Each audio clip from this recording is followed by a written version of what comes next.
Oh, hi, Chris. How are you today? I'm good. How are you? I'm doing great. I was introduced to you by Kelly, and she just thinks you're amazing and fun and thought I should talk to you. So here we are. I'm Here glad we to are. have you here. Thank you. I'm glad to be here. Yeah. So you suffer from a condition called, is it called retinitis pigmentosa? Very close. Oh, You added an extra letter, so it's retinitis pigmentosa. okay. Can you explain what that is?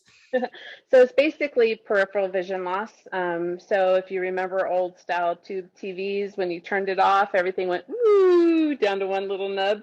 Yeah. And that's basically what my eyes have done over the years. It's been very slow, which is nice, so it makes it adaptable. But of course, nobody wants that to happen. But the peripheral is slowly but surely going away, and kind of in segments too. It's not like a solid circle line coming in. I can see little bits over here and over there, but like pinpoints. Does that make sense? Pinpoints. Yeah. So can through the pinpoint, can you actually like see someone's face, or do you just see a bright spot or It's typically movement that I see. movement? Um, yeah, so, but I can't, I have no, one of the things that is gone is depth perception.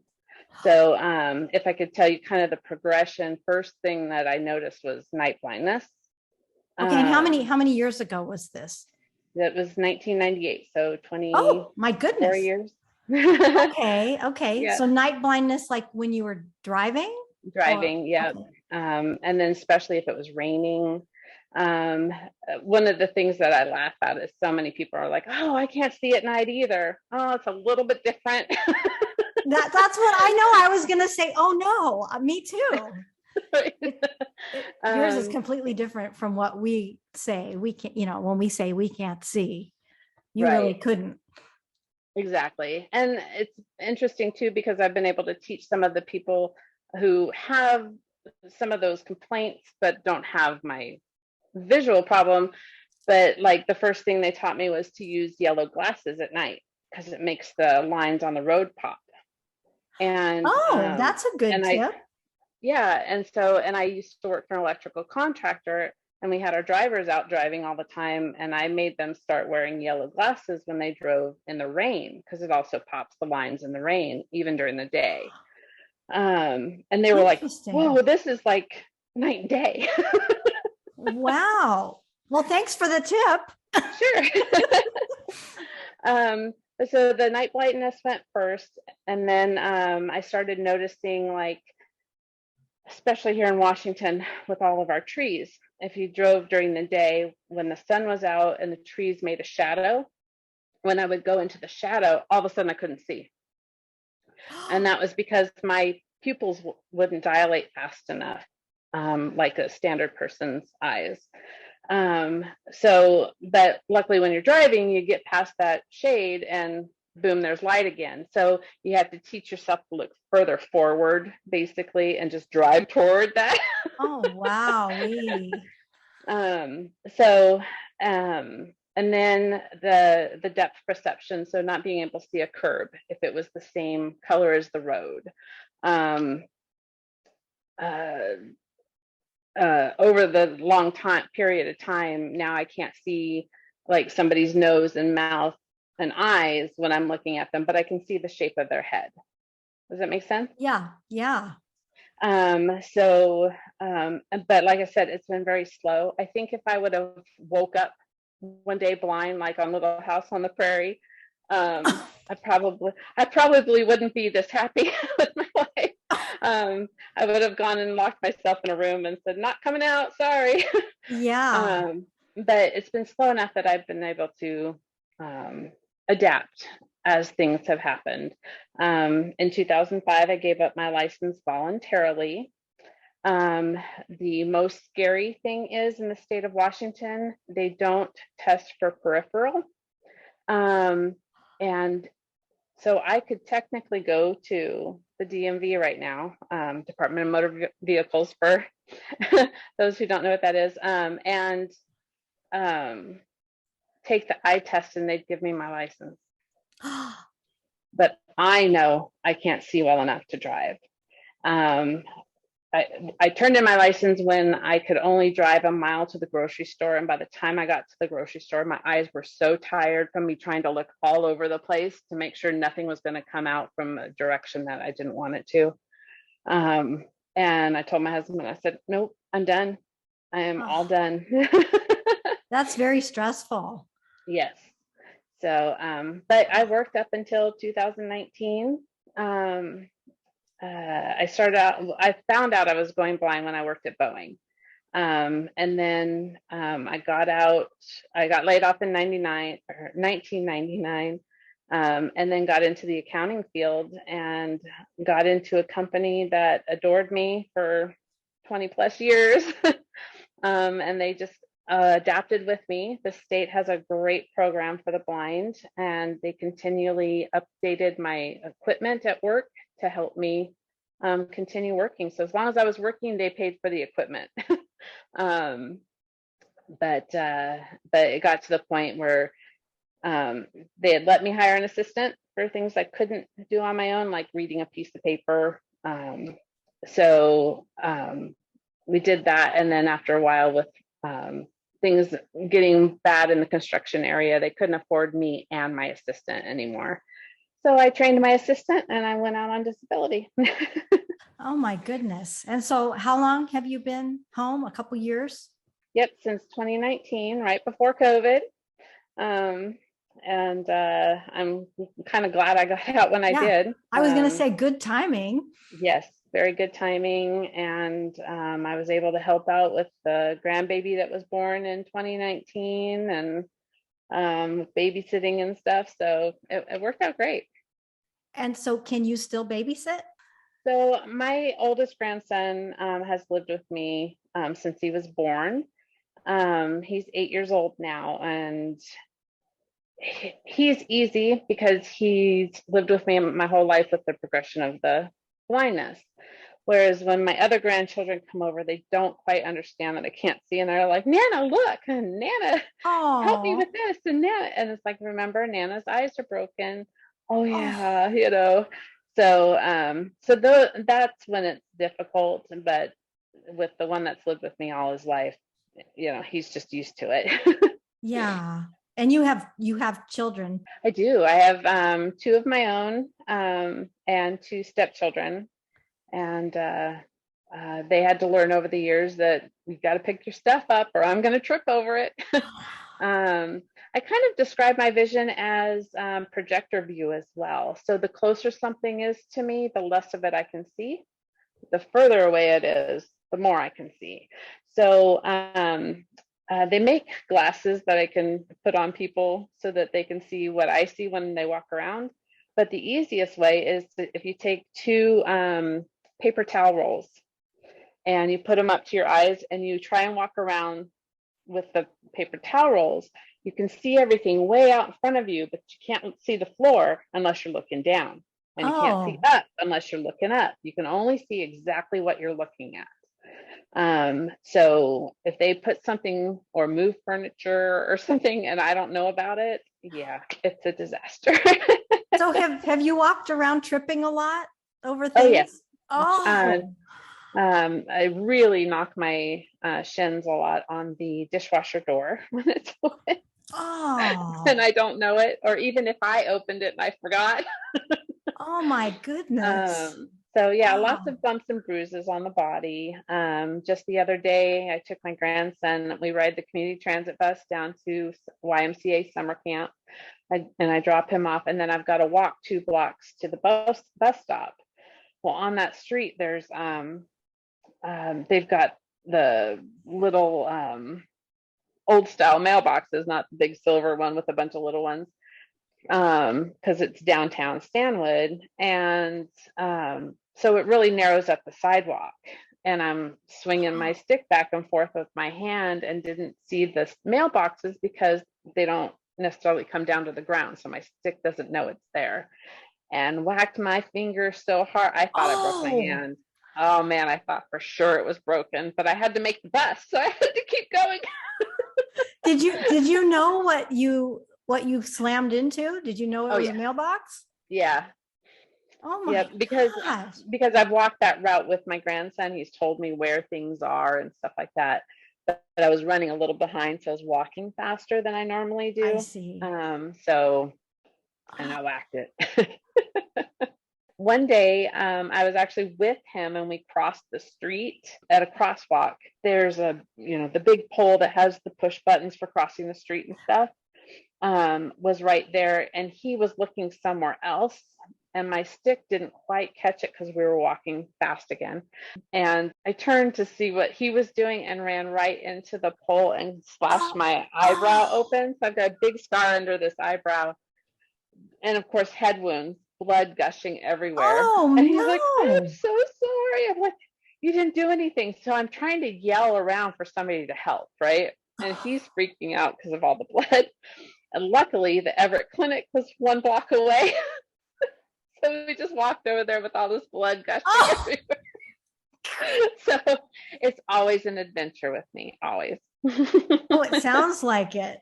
Kelly was telling me a few of the things when you go meet her. You go meet her at department stores or something. I think she was telling me, and something about Marco Polo. So I used to do that with my kids all the time. If we were in a department store and it just kind of stuck, where if instead of yelling out their specific name, if I just yelled Marco, they would say Polo, and of course everybody else would look so that people would know I was trying to find something or I needed help or that sort of thing. But Kelly likes to, because I typically hold on to somebody's elbow that I'm with. Yeah. So, you're at a department store, you start flipping through clothes, and then they wander off and you're like, hey, where'd you go? So you're like, Kelly, and she doesn't answer. And that's when we go, Marco. I'm surprised other people don't yell Polo back. Sometimes they do, but I recognize voices. So I'm like, that's not you. It gets people laughing around me instead of laughing at me. Yeah. Oh, I'm sure nobody's laughing at you. Oh, yeah, sure they are. I'm sure they are. Pointing fingers, all kinds of stuff. So what do the doctors say about your eyes? So it's a hereditary degenerative disease. They used to call it old man's disease because it usually doesn't kick in an old man until they're in their 70s, 80s. And then, their career's already over and, they're fine. In a woman, there's 65 different versions of RP. Some of them are associated with Usher's syndrome, Stargardt's disease, just a whole bunch of different ones. Of course, I've got RP number 1, which is you've just got RP. You don't have any of that other stuff, right?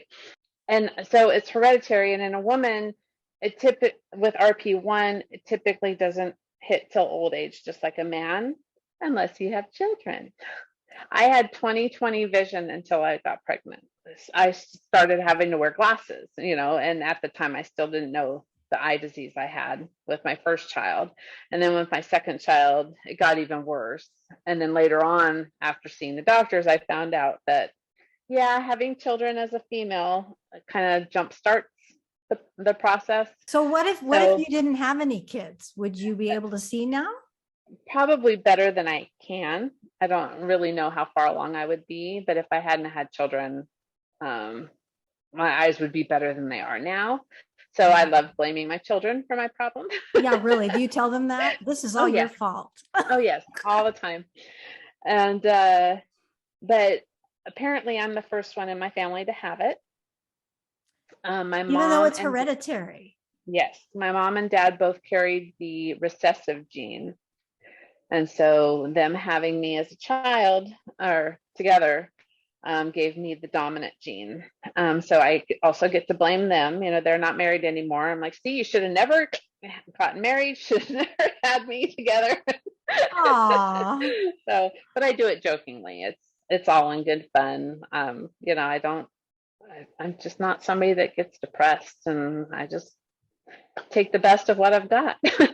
What a good lesson. Do you have a guide dog? Not yet. They told me, because a lot of times I either have my grandson or I have my husband or I have my Kelly. a lot of, and if I go anywhere by myself, it's somewhere I'm familiar with, because otherwise that's when I freeze. If I go in somewhere and I have no clue, I just stop and I look around and I'm like, I need help. Somebody help me. So do you walk places or do I you do. take a bus? So the city bus the community transit is 2 blocks away from me. And it goes downtown or it goes to Smoky Point, Arlington, which is about 9 miles away. And on that route, I can get off the bus to go get my nails done. I can get off the bus to go to get groceries. Grocery stores are fun for me, so my husband does most of that for me. And that's sarcastic fun for me. Sorry.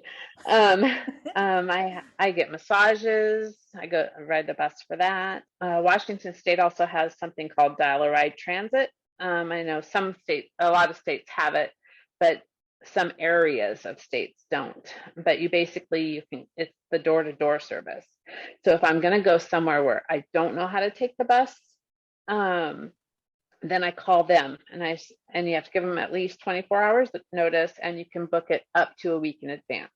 So you just call them up, you give them your address, and this is after you've been approved to use their program. You give them your address and the address you want to go to, the time you need to be there, or the earliest time you want them to pick you up.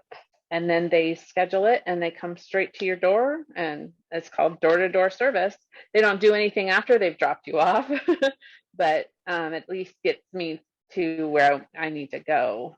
And usually that's when I meet somebody there, or it could be a place that I've been to before. I just don't know how to take the bus to it. And so how do you get back? Do you also schedule that at the same time? Yep, either a return ride or I schedule a friend or family member to come get me, or I usually try to schedule it so that when my husband gets off work, he can pick me up on the way home type thing. Okay, that's interesting to know. Boy, I'm learning a lot today. Thank you for the education. You're welcome.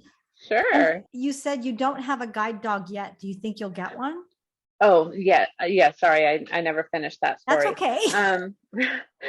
Thanks for reeling me back in. Yeah. You're welcome.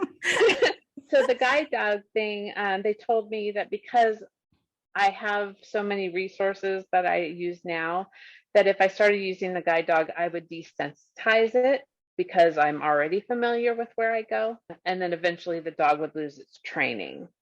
So until I would need to use the dog all the time, and that's probably more when like the lights of the world start going out. Eventually I'm going to go completely dark. So when that becomes more of an issue, or my anxiety starts getting worse and stuff, that's when I'll probably get a dog. But I do have to go away for 6 months.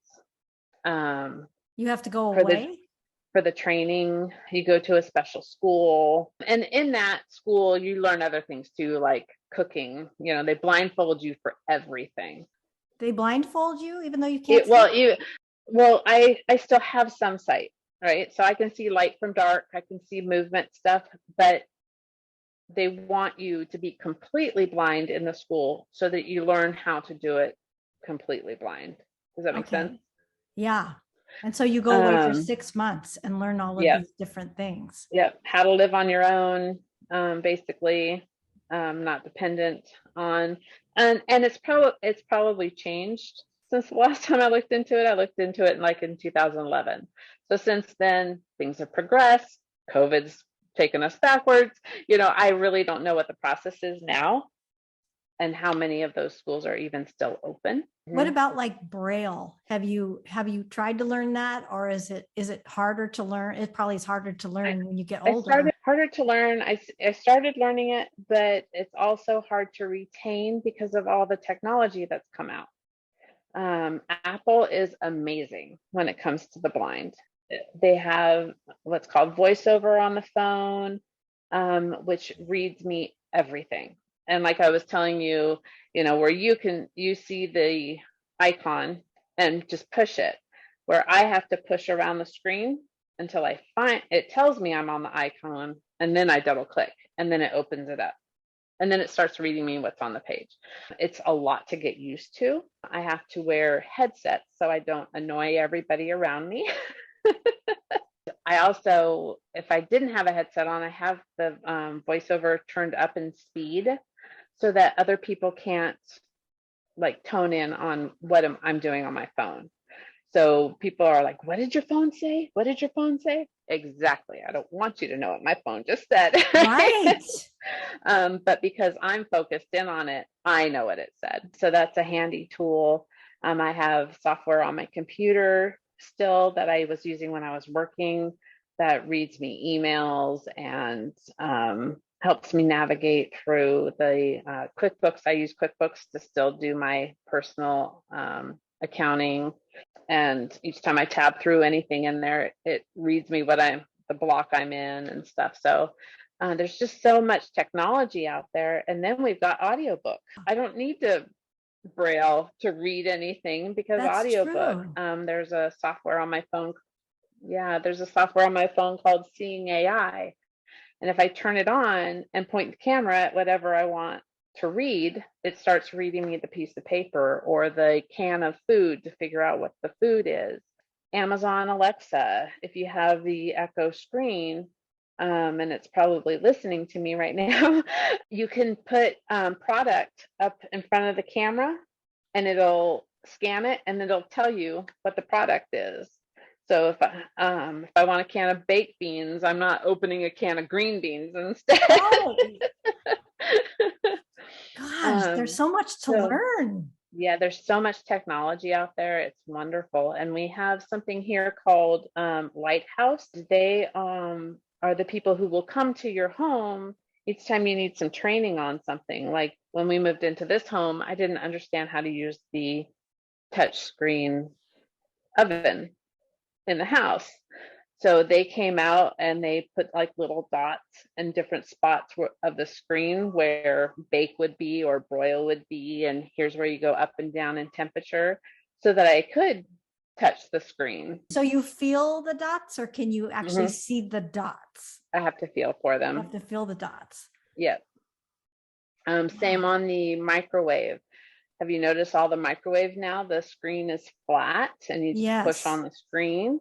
I actually managed to find a microwave that still had raised buttons. The buttons are different shapes. So like the number pads are circles and then the quick buttons for like popcorn and defrost and stuff, those are triangles. And so my husband put a dot on the popcorn button for me. Oh my goodness. So it's really easy to get to. Machines and stuff, I use my own type of Braille system, right? This is like remembering what's dots and what's triangles and that sort of thing. But the actual learning of Braille, that's probably an art that's going to go away. Oh, you think so? Just because there is so much technology. Kids that are blind from birth and stuff like that, definitely they'll still be learning it. But people who go blind in the future, it's easier to learn the technology than it is to learn Braille. It sounds like you've learned an awful lot of technology. Oh, yes, I've had to. Right. And it's only because people have taught me that I know this. And now it's second nature, just like a kid that's born with blindness, they don't know the difference. And so they just get around like they can. Something I would like to do now that COVID is over is go visiting the elementary schools and teaching kids how to react and behave around disabled people.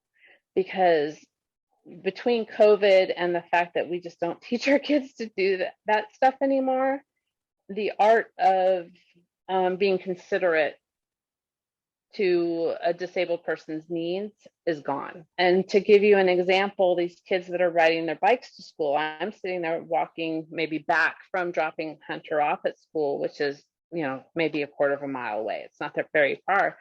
But these kids come riding their bikes on the sidewalk. And if I don't hear them, my stick is going to go through one of their spokes and we're both going flying. So teaching them to say, hey, I'm coming up behind you, or hey, I'm coming up in front of you, little things like that. Or, hey, don't run into that tree branch that's hanging down in front of your face, or, just be considerate, or more keep an eye out when you notice there's somebody that's disabled, maybe it's, oh, they're trying to get in that door, I'm going to go over and open the door for them. Yeah. But for me, it's more about sound. I need to hear you're coming. And even the kids that are walking down the sidewalk, they see my cane and they get scared. So they get quiet, and I don't see them until I'm right up on them, like, oh, hi, and I'll tell them, next time say hi to me before you get to me so I know you're there, okay? Okay, Aww. I've whacked a kid with my stick before on accident, obviously, but it's like, you got to tell me you're there, buddy. I don't know. They're afraid you're going to whack them with a stick, so they don't want to talk to you. Exactly. But even the wheelchair people, open a door for them, or see if they need help with their bags, or anything. We've trained our kids, don't talk to strangers, and now it's don't get close to anybody because of COVID. No, there's no socializing anymore, and these kids are just reclusing back into themselves. And the adults aren't teaching them how to do it, so I'd like to go and teach them how to do it, and not be afraid of the disabled, and be helpful, because kids like to be helpful. That's one of the things I've learned with my grandkids. They don't listen to you unless you say, oh, can you help me? Oh, okay. Have you talked to a school about doing this? I did, especially his school. When COVID started, and I was walking him down there, they're like, oh, well, maybe when COVID lets up, and they were waiting for them to be allowed to bring volunteers back into the schools. And that just happened like in March, I think. March or April was when they cleared for volunteers again. And then we were at the end of the school year, and we're transitioning principals. So I'm like, oh, I'll just wait till next year. But the other big problem is, now that everybody's back in school, the crowd of parents, I couldn't get around anymore. And it got to the point where I'm like, you know what, Hunter, I'm going to have to wait for you a couple blocks away. You're going to have to get yourself to me, because all the other parents, they're oblivious. Yes.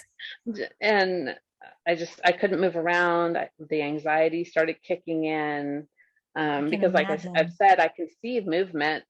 So I'm constantly stopping because somebody moves, but nobody's talking to me. What's happening? And I just gave up. Yeah, it sounds very confusing and very anxiety provoking. Yep. If people see you, do they ever say what happened to you, or are they just silent because they're scared to say something to you? Most of the time they're silent. There's some people who have piped up with, can I ask you how much you can see? Sure. I'm always open to people asking, and because I'm sure it's very confusing seeing me manage the way I do. Yeah. I notice a lot of people on the support groups on Facebook talk about, how people are like, ask them, I can't believe that you can, that you're blind. I think you can see and you're faking it. It does seem that way, I must tell you. Yeah. Yep. Yep, it does. And it's just that we've adapted, or we hide it. And a lot of us, that when we first start trying to do things on our own as a blind person, we're self-conscious about what people think of us, or what they're like, oh, look at her, or oh, she just knocked over the entire display in the grocery store. What an idiot, And usually those are the people who haven't decided to start using the cane yet. How did you learn to use the cane? The cane. A trainer came in and worked with me. Who did? A trainer. Okay. So services for the blind. They've got different departments. So a mobility specialist came out, and like anytime I'd want to go somewhere new that I hadn't been before, I can call a mobility specialist out, and they'll go with me once and teach me where everything is. So long as something isn't moved. But it only takes one time. Like I No, would think they I'd come out need a to go couple like times. 10 times before I could figure it out. And you're just like, okay, you're done. One and done. Oh, no, they'll come out several times. And they keep coming out even if I said, I still can't get it or something has changed. The city of Stanwood has learned my name and they cringe when they see my emails come into their inbox. Hey, by the way, there's a tree limb that's hitting me in the head when I walk down the sidewalk. Or by the way, there's a pothole in the road when I cross the street. Or by the way, and because it's a safety issue for a disabled, they have to jump right on it. So I've had several of them say, "You want to join the council?" Like, I know. I no. was just going to say that. Can you come to our city and then just go over there and tell? I mean, what a way to get things fixed, right? Oh yeah, oh yeah. And There's do they the city fix it? budget and there's a safety budget, and so I qualify into the safety budget, which makes it nice. Do they fix things for you right away? Oh, They do. If something's going wow. to be way too expensive, or they have to order something in, or that kind of thing. Like one of the intersections that I go to a lot, it wasn't a problem over the years because it was pretty quiet, but it's just a regular push button to cross the street, and I can't see the hand or the walking person. So I want an audible crosswalk that tells me when it's time to cross. But they've built up apartments around that intersection. So now there's too many cars. I can't just go, oh, it's quiet, I'm going to cross the street anyway. Oh, right. And then by the time you hear a car stop at their stop line, oh, I guess I can go. But now their light's probably about to turn green because I probably should have walked 5 minutes ago. I've requested it, it's been approved, but they've got to order it in and then they've got to get it installed. So that's probably going to take 30 days, right? Those bigger things, they take 30 days. The little things like, oh, the sticker bush just cut up my leg because it's sticking out over the sidewalk, that gets done within a day or two. Boy, does the So it's nice. hospital know your name too? The walk-in clinic down here does. There she is again. What did you crash into this time? Yeah. Oh my gosh. One time I was riding the city bus, and I knew it was about time to get off the bus, and I usually sit closer to the window. So I scooted over a seat to get ready to step up and get off. Well, when this particular time I had to go all the way to the back of the bus, I usually sit toward the front because all the seats were taken. And this is during COVID. So only like they had like every other seat was roped off to keep people socially distanced. So I went all the way to the back. Well, I assumed the back of the bus was a bench seat all the way across the back. Well, it wasn't. And when I scooted over to line myself to get off the bus, I actually fell off the seat and landed on my rib on the seat across the aisle and cracked my rib. I broke my rib on the bus. Oh. And I'm sitting there on the floor of the bus going, and the bus driver had to pull over and come back and like, are you okay? No. Oh. And guess where I was? I was at the bus stop in front of the walk-in clinic. Oh. So I got off the bus and I walked right over to the walk-in clinic. How handy. It is very handy. Very handy. Back to your cane. Does your cane have magical powers? Yeah. Like you said, it can detect things. What does it have in it that's not like a normal cane? It has something different, obviously. It has a roller ball on the end. So I go back and forth, and you time it with the steps of your feet. It'll, if it runs into something, obviously there's a wall there, or a kid, or a dog, or the grass, or, I really love the sidewalks where there's grass on both sides because I can swing my cane wide and stay walking straight down the sidewalk. But if there's an actual lip that goes down to the road, I typically use the cane and feel it roll down the corner of the edge and then roll back up, roll down the corner of the edge, roll back up, so that I'm walking in the straight line of the sidewalk. Does that make sense? Yeah. Just you're very talented. This Oh, it's so much to learn. it's a rhythm. If you can dance, you can use a cane. Oh, good to know. I'll let my husband know that. He's a really good Yeah, dancer. So yeah. I call it my own stripper pole. You yeah. know, have stripper pole will travel. Oh my God. Oh, you're a crack up. Oh, thank you. Are your other senses heightened now? Definitely. And which ones? All of them? Or which All ones? of them. Touch, smell, hearing. The kids over the years, they used to think that they could whisper and I wouldn't hear, but that actually makes me focus more in. And I used to tell them, you know what? If you have to whisper, that means you know you're doing something wrong. Oh gosh, yes. Good point. Yep. But so yeah, I usually tone into whispering more than I tone into normal sound. But like my clock just went off. Your clock just went Everybody off. else, Does that mean the interview's over? no, no, no. Okay. But I have a grandfather clock, you know, because I love this. That's how I know what time it is, right? Right. So I've learned to, when it starts going off, I tone into it, where everybody else just ignores it now. So there's just certain sounds that get my attention. One of my big complaints about electric cars is they make no noise. Right. They And don't. I don't know if you've noticed, but the newer electric cars and hybrids, they now make this really creepy noise. It's almost like what you would think would be at the background of a ghost movie. Try and pay attention a little more now when you're like in a parking lot and you hear a car going by that's making a noise you've never heard before.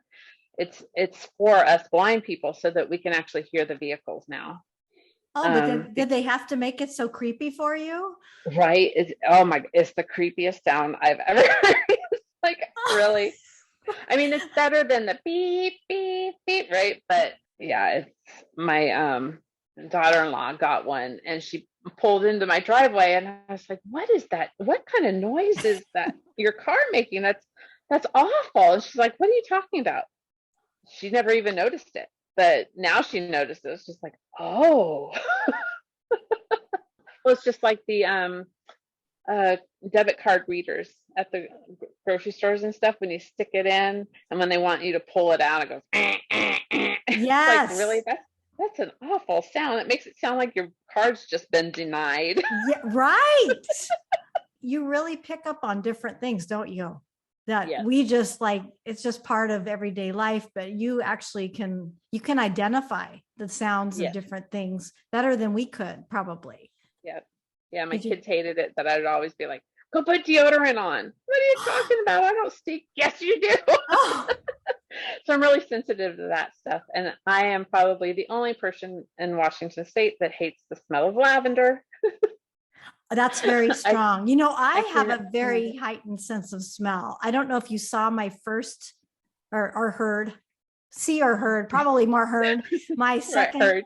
I think it was my second and third live that I did. They're out there if you want to listen to them, but it was about smell and about how I have a very heightened sense of smell. And then here's all the products I use now that have no smell. And Yep. I mean, I can detect forest fires. My husband used to say that the airport should hire me because I really have a heightened sense of smell. I don't know why I do. I'm very sensitive with all my senses. Everything's sensitive, but all of yours are probably even more than mine since one of them is not doing very well. The others are really heightened. Yeah. The others have to be. What about like touch? Touch definitely. Like I can feel grit on the counter. I hire a cleaner to come in once a month to do the deep cleaning that I can't do. She didn't dust something. She's like, how did you know I didn't dust that? I'm like, oh, because I put my hand on it and I can instantly feel the dust. And she's like, oh, I'm so sorry. I forgot that one, you know. Oh, people think they can get away with things around you, but obviously they cannot. They cannot. Yes. My grandkid tries to get away with stuff all the time. And I'm like, yeah, no. And I put things away in certain positions and stuff. all the time. So I know that if something's been tampered with, because it's not the way I left it. So Are you it's little talking things about like like that. kitchen tools or clothes or bathroom items or? All of it. Yep. I've had to train my cleaner over the years. Can you put my shampoo and conditioner back where you found it? Because I pulled the conditioner instead of the shampoo, because I know where things are in that kind of order. Or even at the kitchen sink, the dish soap goes in one spot, the scrubber goes in another spot, the plunger goes into another spot. And then if they're not put back there, I'm feeling around looking for something. And I've actually cut my hand before because somebody had a knife Oh there, no. and I was trying to find something that had been moved and ended up cutting my finger on a knife. Nothing horrible, right? But it was Yeah. that thing where, and I've learned to move my hands around slowly for that reason. So it was just that you touch the blade, you're like, right? But I mean, it bled, but it wasn't anything horrible. I've had to sight with color because I'm also colorblind now. I can tell dark from light, but I can't like tell navy from black or that kind of thing. And I've got a little machine that the state gave me back when I worked because I had to dress professionally.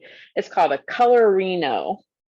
And you hold it up to the clothes and you push a button and it tells you exactly what color it is. It's amazing. I'm like, how is it doing? That's pretty I cool. mean, I mean, for anybody yeah, who's even colorblind, it's the size of a remote. oh, And you just push the button and point it at what you want to point at, and it gives you the color. I've also got a speaking thermometer for like taking Hunter's temperature before school, because if they have a temperature, they can't go to school. right. So you point it at the forehead, but it tells me verbally what his temperature is. I have a scale that tells me how fat I am. Oh, we all want to run out and get one of those. Right? We don't need to I'm be waiting for her to insulted say, by a uh-oh. talking scale. Yeah, technology has just really come a long way. Back to your Braille question, Forget probably that. never going to learn it.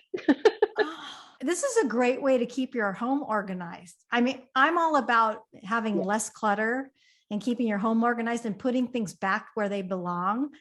But this is a great example of that. Yes. And so your house must be just completely spotless with everything in its place. Everything has its place. I wouldn't say spotless, but I do my best. Oh, I can't And the believe you family can does their detect. best. I can't believe you can detect dust. That's great. Yes. Yep.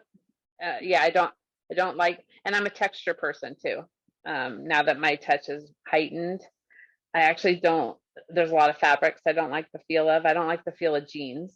So, and it's for that exact same reason, my touch sensitivity. And yes, I can feel grit I can feel the crumbs on the floor when I walk around with my feet, because my husband will just wipe the toast crumbs on the floor rather than, so I'm constantly sweeping, constantly vacuuming. The family's always like, what do you want for Christmas? What do you want for your birthday?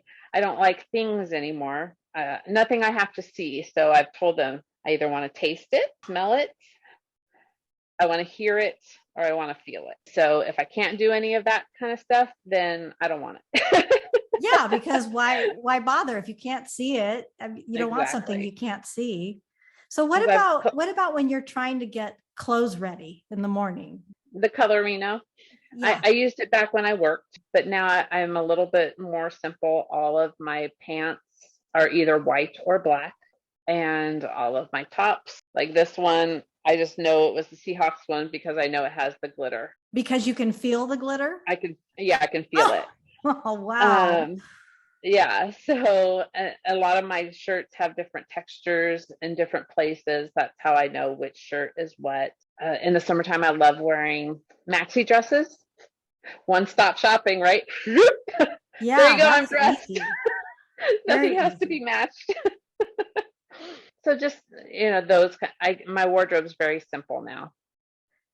And what about washing your clothes? Can you wash and dry, or are you not able to do that? Yep, I do the laundry. I love folding clothes. It's very relaxing to me. So I can usually tell by the size of the garment on whose it is. It's either my husband's, myself, or my grandson. So that's really easy. That's really because it's a lot smaller. So my grandson does all the sock matching for me. I turned that into a game when he was a little kid. And now it's just something he does. He knows that's his job. I have a clothing sorter in the closet. They know this bag is the darks, this bag is jeans and towels, and this bag is white. So I just, when the bag gets full, I pull it, put it in the washing machine, hit start, and then throw it into the dryer. I don't buy anything that I have to dry clean or put on a gentle cycle so that I don't ruin anything. Right. So start works for everything, or do you have to tell it that it needs a temperature change sometimes? Like if the towels, do you put them in hot, and then how do you know if it's hot or cold? I'll do them all on normal cycle. Ah, And if something, I feel like something needs a specific wash, or my husband feels it needs a specific wash, he does it. okay. Or he'll come in and change the setting for me and leave it at that. And on my washing machine, it has a little turn knob.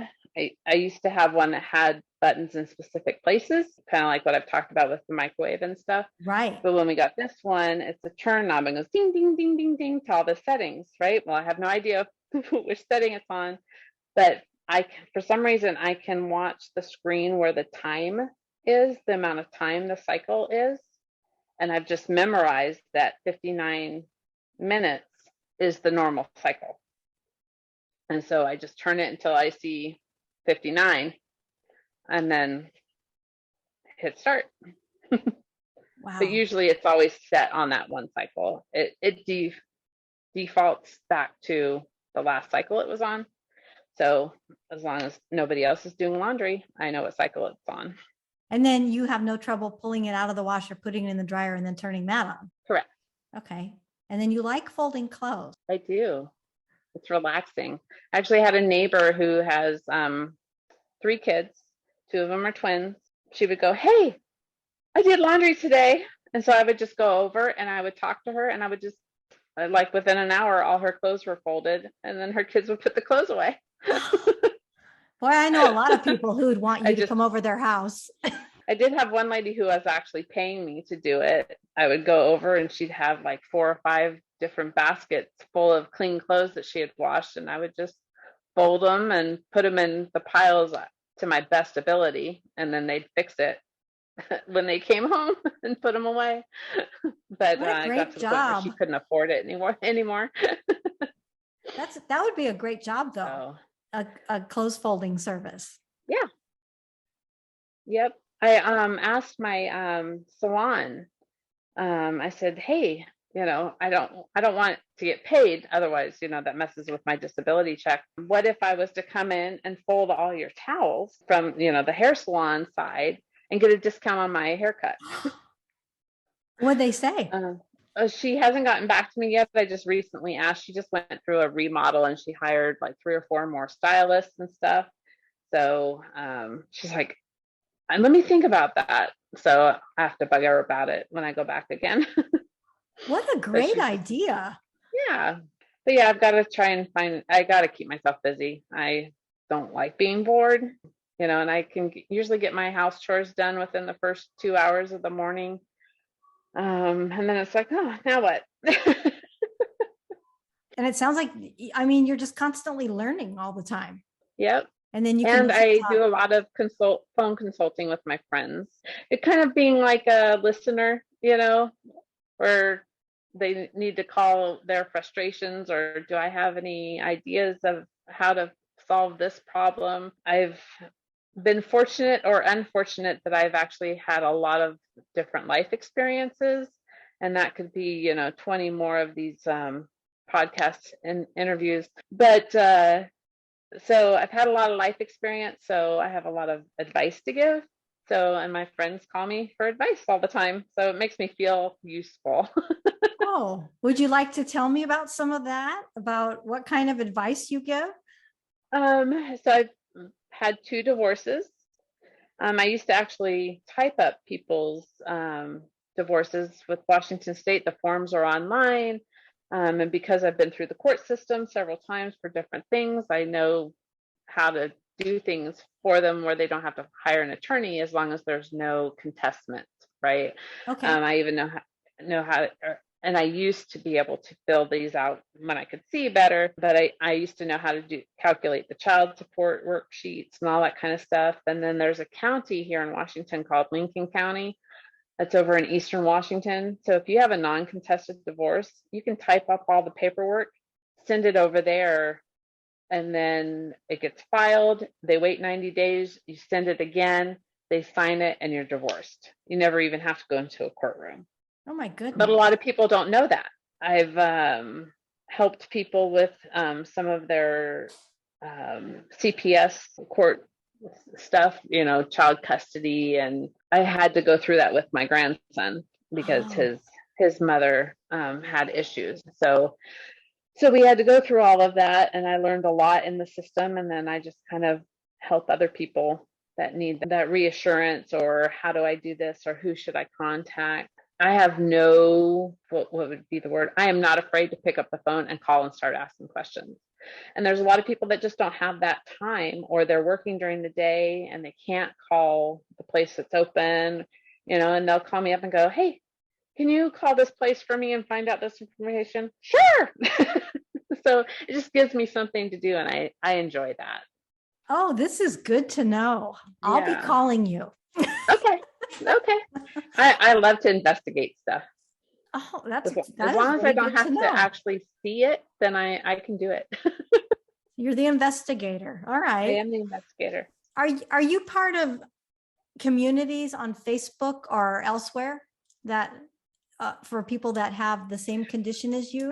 Yes, there's several different ones. There's RP for women. There's RP family support. There's RP, the one that tells people about different trials and studies that are going on. There's Foundation Fighting Blindness. So yeah, anytime I find anything that has to do with retinitis pigmentosa, I join it just to get more information.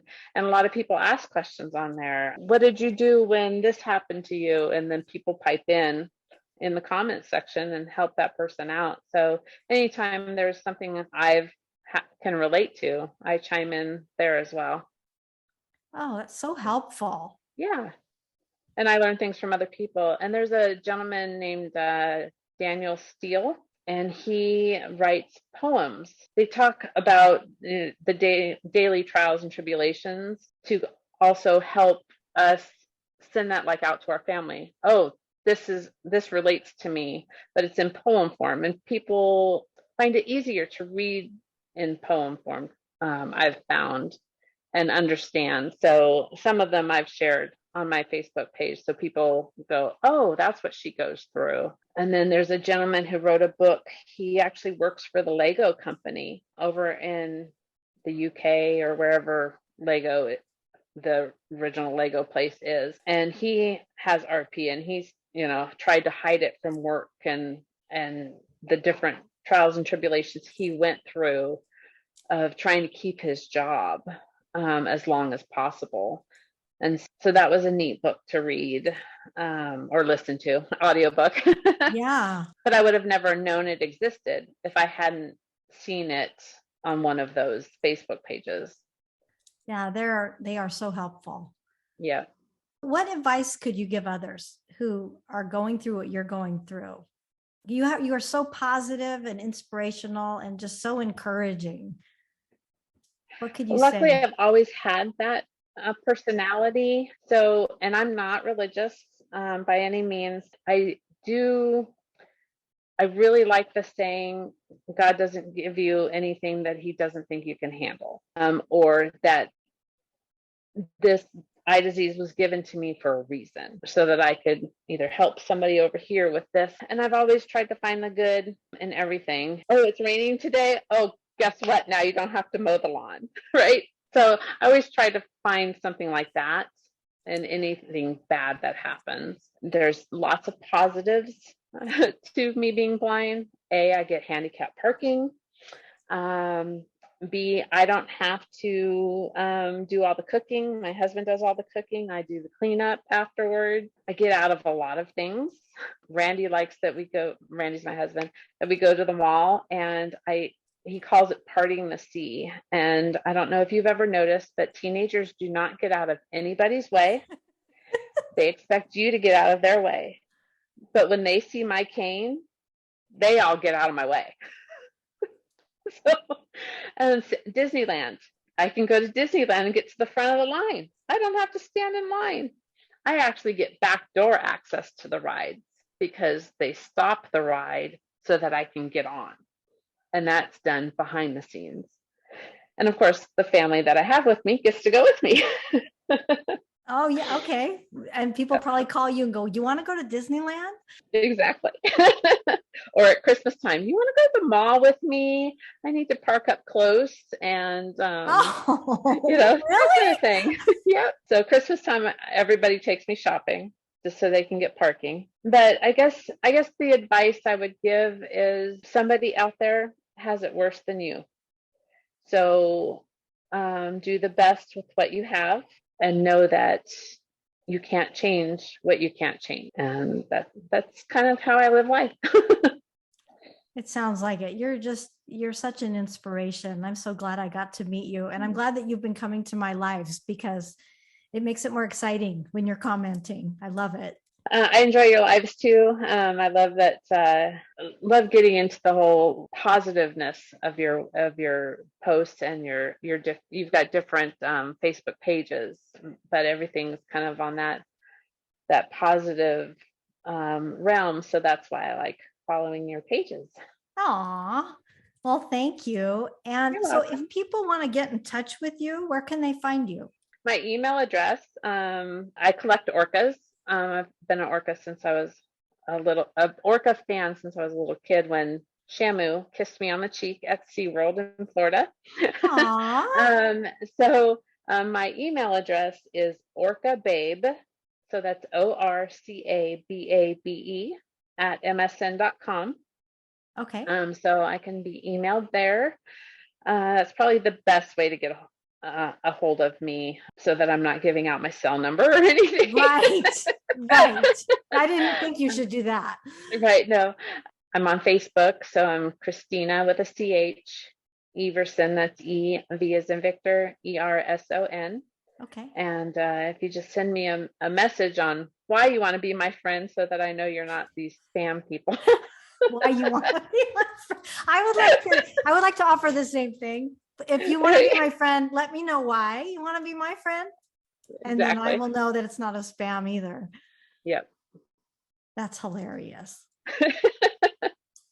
Well, thank you for the entertainment today. This has been wonderful. You bet. It went a lot longer than you thought. Oh, that's great. I mean, so much good information. You're just so inspiring. I can't even say more than that. You're incredible. Thank you. But thank you for coming. And sure. I'll see you on my Kim chat on Monday morning at 9:40. And I would love to come meet you soon since you live in the same state. Oh, sure. Yeah, anytime. Yeah, I think I'll come see you at Christmas time. Oh, there you go. So we can go shopping.